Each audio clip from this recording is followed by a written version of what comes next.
Hi, I'm Cash, and welcome to Cash Talks Football, where I break down all the goals scored in the Premier League. Using my 20 plus years of coaching experience, we don't really try to get into too much drama on this channel. What we're really about is technical analysis, breaking down what people have done right and wrong so you can learn from that in the Premier League. We're not so bothered about trying to, talk about players that shouldn't be on the field or managers that need to be sacked or any sort of that sort of stuff. We just point out what we see. Say what you see, basically. And what we're seeing right here is a really naive, poor Newcastle defensive setup. So why do we say that, Cash? What are you talking about? Right, so these are our two centre-backs. I have a rule when I'm coaching that my two centre-backs don't go past the post, right? Here's the posts, roughly.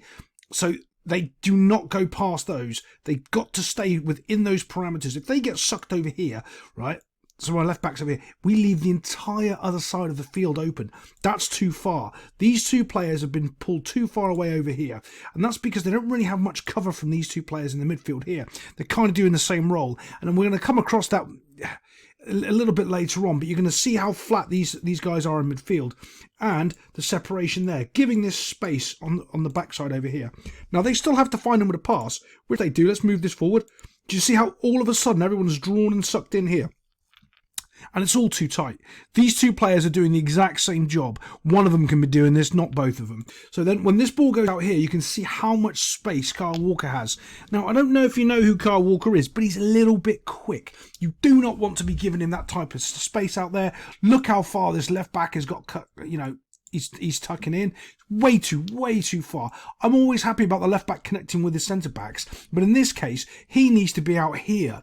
And normally, I wouldn't be suggesting that, but there's a difference because this is Kyle Walker. This isn't a normal right back. He's a little bit quick, so you already want to be out there. Not as much tucked in as this, which is way too much. So you probably want to be in this sort of zone. So when this pass comes, you can either cut it off or meet him over here. He's too deep. Not only is he not in line with these, look, he's too deep.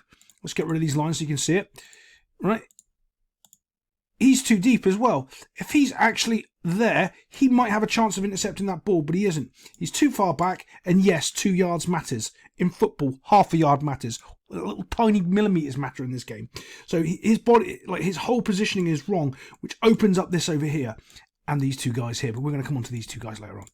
Right, let's just keep going and watch what happens here because the finish is quality. So we end up in this little scenario over here where now he's too slow to get out there. He's coming across, but we can see this melee of players. Now, here's my pass. This is what I'm seeing right here. Bosh, I'm going in. I'm seeing this guy. He's unmarked here. There's a clown show of players there and there.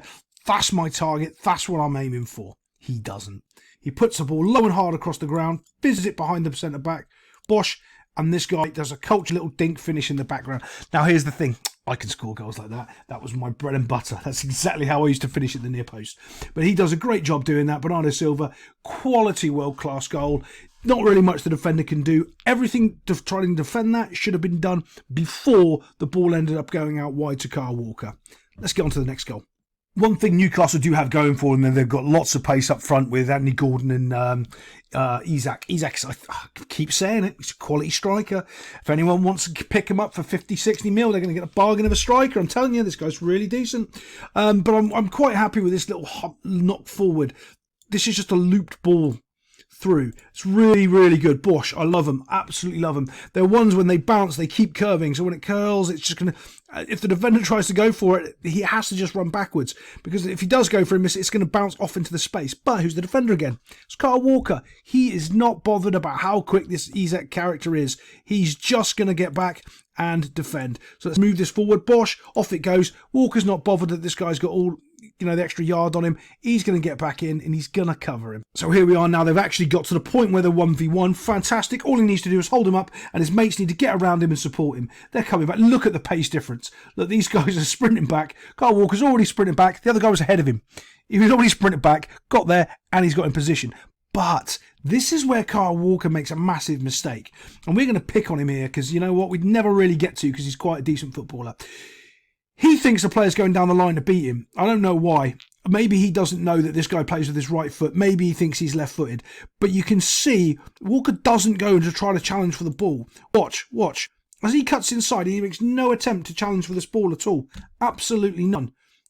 He almost like even opens up his body ever so slightly. Watch he turns his left shoulder and shows him the far corner of the goal. Look, see, he turns his left shoulder and opens up his body to show him the far corner. Go on then, mate. But remember, his keeper's well.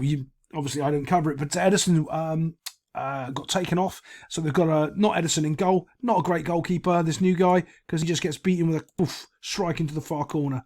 All on Kyle Walker there, opening up the door. It's just, you can see it. He just moves his body and opens up Dorsch and lets him hit it into the far corner. Let's get on to the next goal. Now we're looking at the next goal. It's quite easy. Got the Newcastle got the ball as they play it into the space here. Of course, again, it's Kyle Walker's side. Yeah, it's not having a great game here. The problem is people have got so much credit in the bank with certain players, they never criticise them. They go, oh, well, it can never be that player's fault because he's never done... Well, it is his fault. He's awful this game. He's absolutely awful. So this guy, Anthony Gordon, just gets to run off it into the flank all the way down to the other end of the field. And right now, here he is. Kyle Walker's finally coming back in to challenge him. But here, watch again.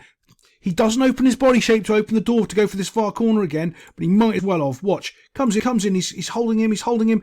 As he goes to skip into the space here, you can see it. He's going into this massive space here, and there's no Man City player again. Rodri is nowhere near to be seen to come and close this. If people are watching this and they're doing technical analysis of how to beat Man City, this is all you do. Kick it over to the corner where Kyle Walker is. Don't try to beat Kyle Walker. Cut it back and smash it into the corner. Depending on where Rodri is, because he would normally be there to cover, and he's not, and it's almost a carbon copy of the same goal, same finish, same place. Yeah, let's get on to the next goal, because they get better. This is just completely and utterly poor play from Newcastle. Right, let's just move this on ever so slightly so you can see what I'm talking about. 1, 2 frames, there we go. Right, now you can see what I'm talking about. You've got the back four there, fantastic, but here you've got no really competent shape at all. So one pass can take up these two. Remember I was telling you about those two idiots doing the same job? They're both doing the same job. And the problem they've got is they've got this little guy behind them. He's called Kevin De Bruyne. I don't know if you heard of Kevin De Bruyne, but you might want to have one of you clowns come back and mark him ever so slightly. Just come back and mark him. They're not sure how to deal with this Rodri problem. All you do is you cut a player back here and you put this extra solid line in front of the back four, and it doesn't happen. So Rodri, when 1, 2, 3 players are trying to win one football, these two, as soon as he starts pressuring, need to get away from him. That's what they need to do. They need to cover in the space because he's pressuring the ball. When he plays the ball, these two need to be there in the space to receive it or to intercept it. Not trying to squeeze the pass here, which he's doing. Dorsch comes straight in, and I'll look at the space that these 3 clowns have given Kevin De Bruyne. And they were doing it all game. So if I'm pointing it out on that first clip, then it's still going on here, and this is going later on into the game. Yeah, it's happening all game. And the only difference was Foden was picking up the spots, and he's not as good as Kevin De Bruyne. He's not, I don't care what you say. Foden is not as good as Kevin De Bruyne. And with De Bruyne, he's got this extra ability when he can run with the ball. He's happy to pull the trigger in a shooting situation. So let's try to move this forward ever so slightly. Let's just go 1, 2, 3. Right, here he is in a shooting situation. Now, De Bruyne's also got this in his locker, which, oh God, I love it. So one of the things when you're passing a ball is being able to actually pass a ball properly. What do you mean, Cash? Pass the ball properly? I mean hit the ball with pace on the ground and it doesn't bobble or bounce. And that's what his shot is here. He places it in the corner through this guy's legs into that far corner. Bosh. Quality goal, quality finish. But it all comes from those 3 players pressuring the ball and not one of them realising Kevin De Bruyne is behind us unmarked, and a little dink through ball to them, and all of a sudden now it's 2-2. Let's get on to the next goal, because it's the same problem. So here we are again, same 2 players, they've both dropped off. Have a look at both of them. Here they are, they're both doing the same role again. Now one of them needs to pressure and one of them needs to sit back over here. But of course, the ball's been shifting over here to Kevin De Bruyne. Now I don't know if you know who he is, because Newcastle clearly don't. He's going to pick the ball up and dink it over, and Trippier's going to make a mistake. Yeah, the mistake's Trippier's, but it's also here. The pressure on the ball. Okay, so it is 2 problems. The more I'm looking at this, you can't play a high line if you do not have pressure on the ball. You cannot do that. This is a high line. If they are back a couple more yards, it's not a high line. They are back on their 18-yard line. Perfect. They have given this extra 5 yards here does matter, especially at this level. It does matter. So when this ball goes to Kevin De Bruyne, look at how much time he's got. This guy, his name's Bob, brilliant Premier League name. Love you, Bob, you're brilliant. And look, these two clowns, neither of them are pressuring again. They're either both not doing anything or both pressuring. Completely and utterly wrong. One of them needs to be going, one of them needs to be holding. They don't know what they're doing. I don't know if they've not played midfield together before, but it clearly looks like it to me. So we've got Kevin De Bruyne over here trying to look for a little through pass, through ball, and he finds it. Absolute quality worldy pass. Bosh, off it goes. Kieran Trippier goes to ground. Could have been a pen if he touches him. Well, nowadays, anything's a pen. Bob goes round him and just taps it into the net box. The problem you've got, though, it's all on Trippier's body shape and position. And the reason why is because as soon as this guy goes, he starts running, and Trippier knows it. Look, he knows it. And he doesn't go with the run. And he should already see that he's the furthest player back, so this player cannot be played offside. This ball's being played. He has to go with the run. He's got too much experience of playing in the La Liga and all over the world. He knows he must be going with this run. And he's already seen the guy running, and he doesn't. He mistimes it, completely gets it wrong. Bob's in. Yeah. But also there should have been pressure on the ball in the first place before that ever happens. So you can blame him, but you've got to blame the other people for not pressuring the ball up here.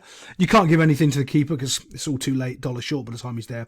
The actual little tap finish that Bob does, right foot, left foot. If you want to nutmeg people, you can do that all day long. Start it on your left foot, pass it to your right foot and put it straight through their legs. It works 99% of the time. The reason why is because when you move it from one foot to the other, their foot moves forward, opening their legs. Tip from Cash. Do it. It's hilarious. Other than that, I'll see you next time on Cash Talks Football.